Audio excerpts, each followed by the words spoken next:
হয়, ৰাজ্য চৰকাৰৰ নিৰ্দেশত ইয়াতে দেখিবলৈ পোৱা গৈছিল, ইয়াতে উচ্ছেদ অভিযান কৰিছিলে আৰু এইসকল 100% খিলঞ্জীয়া মানুহৰ কাষত অসম তৃণমূল কংগ্ৰেছ বিপুল বৰাৰ নিৰ্দেশত আমি পুনৰ ইয়াত আহিছোঁ। আজি তেওঁলোকৰ মাজত আমি কম্বল বিতৰণ কৰিলোঁ। দেখিছে এতিয়া হাড়কঁপোৱা শীত, সেই শীতৰ মাজত তেওঁলোকৰ কোনো ধৰণৰ ছাদ নাই। কিন্তু আচৰিত লাগিছে, যি চৰকাৰে খিলঞ্জীয়াৰ কথা বাৰে বাৰে কৈ থাকে, কিন্তু তেওঁলোকে ইয়াতে খিলঞ্জীয়া লোকসকলক উচ্ছেদ কৰিছে।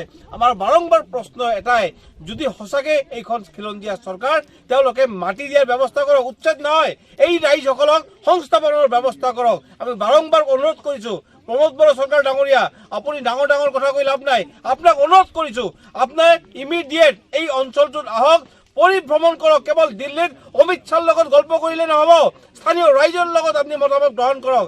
সঁচাকৈ যদি তেওঁলোকে বাহিৰৰ মানুহ হয়, কিন্তু তেওঁলোকে মানুহ হিচাপে জীয়াই থকাৰ অধিকাৰ তেওঁলোকৰ আছে। এই হাড়কঁপোৱা শীতত তেওঁলোকৰ প্লাষ্টিক নোহোৱা হৈছে, তেওঁলোকৰ ঘৰবিলাক ভাঙি দিয়া হৈছে, কণ ল'ৰা ছোৱালীয়ে যে পথত বহিছে। পুনৰ অনুৰোধ কৰিছোঁ আপোনালোকক, খিলঞ্জীয়া এইসকল ভূমিপুত্ৰ বড়ো মানুহসকলক আপোনালোকে সংস্থাপনৰ ব্যৱস্থা কৰক আৰু যিমানখিনি পাৰে ৰেচনৰ ব্যৱস্থা কৰক। আৰু কিমান দিন এনেকৈ ৰাখিব? তেওঁলোকক অনতিপলমে ভূমিপট্টা দিয়াৰ ব্যৱস্থা কৰক। এইটো আমাৰ চিৰাং জিলা তৃণমূল কংগ্ৰেছৰ পৰা আপোনালোকে দাবী উত্থাপন কৰিছোঁ। হয়, আজিৰ এই প্ৰগ্ৰামটো আপোনালোকে কেনেকুৱা পালে? আজিৰ প্ৰগ্ৰামটো আমি ভাল পাইছোঁ।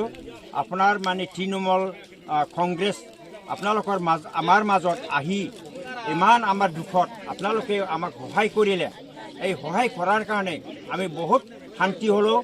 আৰু আমাৰ মাজত আমি ইমান ঠাণ্ডাত ভুগি আছিলোঁ, তাতে কম্বল বিতৰণ কৰি দিলে, তাকো আমি ভাল পাইছোঁ। আৰু গোটেই ল'ৰা ছোৱালীয়ে হাঁহিমুখি বহুত ভাল পালে।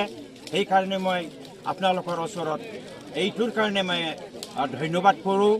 আজি আপোনালোকে আমাৰ এই শোকাকুল অৱস্থাত থকা ৰাইজৰ মাজত উপস্থিত হৈ আপোনালোকে যি সঁহাৰি জনালে আৰু যি সহায় কৰিলে,